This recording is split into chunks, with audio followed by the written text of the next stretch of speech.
Humanity charitable trust Huzurabad వారి ఆధ్వర్యంలోని Khammam town Manchikanti Nagar 2 corporator ముఖ్యాల కమల ఆధ్వర్యంలో వరద బాధితులకు 20 రకాల నిత్యావసర సరుకులు 45 కుటుంబాలకు పంపిణీ చేయడం జరిగింది.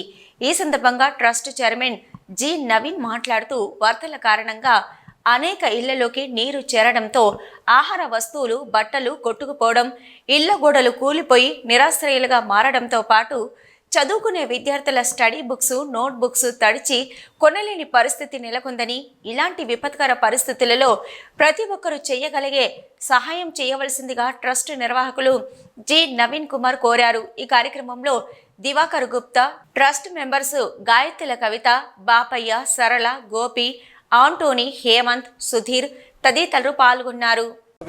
ప్రస్తుతం మన ఈ కాలనీలో ఇదేం కాలనీ అంటారమ్మా? ఖమ్మం జిల్లా పెద్దమ్మ తల్లి గుడి ఏరియాలో ఎఫెక్ట్ అయినటువంటి ప్రాంతంలోనికి మనం రావడం జరిగింది. ఇక్కడ కాలనీలో వాళ్ళు అనుభవించినటువంటి వాళ్ళ బాధను వివరణ ఒక నిమిషంలో వారు చెప్పాలంటే మనం ఆశిస్తున్నాం. చాలా థ్యాంక్స్ అండి. ఎఫెక్ట్ అయ్యి 4 days అవుతుంది. ఈవెన్ ఒక చిన్న నాయకులు కానీ మన ప్రజాప్రతినిధులు కానీ ఒక్కళ్ళు కూడా వచ్చిన వాళ్ళు లేరు.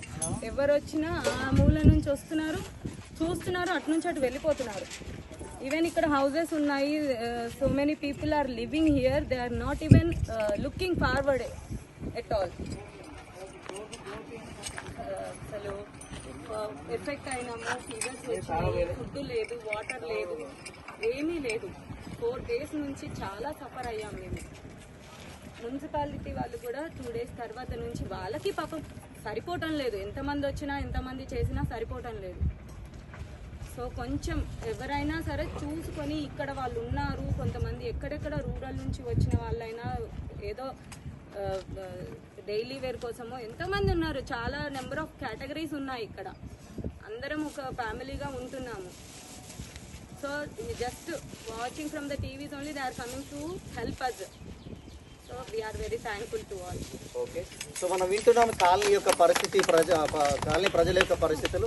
సో మేము రిక్వెస్ట్ చేస్తే మీడియా ద్వారా కానీ ఎవరైనా మీరు చేసేటప్పుడు సో నీడీ పీపుల్ ఉన్నటువంటి లాస్ట్ వరకు కూడా చేరితే వాళ్ళు చాలా హ్యాపీగా ఫీల్ అవుతారని వాళ్ళ వాదన ఉంది. సో ప్రభుత్వం కావచ్చు, ప్రజాప్రతినిధులకి చేయగలిగేవి చేస్తున్నప్పటికీ సరైన వ్యక్తులకు చేరట్లేదు. కాబట్టి నెక్స్ట్ ఇప్పటి నుంచి వచ్చేవారన్న వాళ్ళకి ఇవ్వాలనే ఉద్దేశం కాదు, మీరు మతం మారాలనే ఉద్దేశం కాదు. కష్టకాలంలో ఆ కులము, మతము అనేది మనకు ప్రాముఖ్యమైనది కాదు. మనిషికి మనిషి చేయుతనివ్వాలనేటువంటి ఒక నినాదంతో మేము వచ్చాం. దేవుడు మీకు ఆ క్షేమాన్ని ఇవ్వాలని కోరుకుంటూ ప్రభువానికి వందనాలు. ఈ ఖమ్మం ప్రజలు చాలా ఎఫెక్ట్ అయ్యారు వరద వలన, చాలా మంది సర్వం కోల్పోయారు. ప్రభు మేము చేయగలిగే చిన్న సహాయాన్ని చేస్తున్నాం, కానీ వారికి ఇంకెన్నో అక్కర్లు ఉన్నాయి. అవన్నీ తీర్చగలిగే వ్యక్తులను వారికి దయచేయమని ప్రార్థిస్తూ నిరాశ్రయులకు ఆశ్రయాన్ని ఇచ్చి త్వరగా వారు కోలుకున్నట్టు కృప చూపమని యేసు నామమున అడుగుచున్నాము తండ్రి. ఆమేన్. వచ్చారంట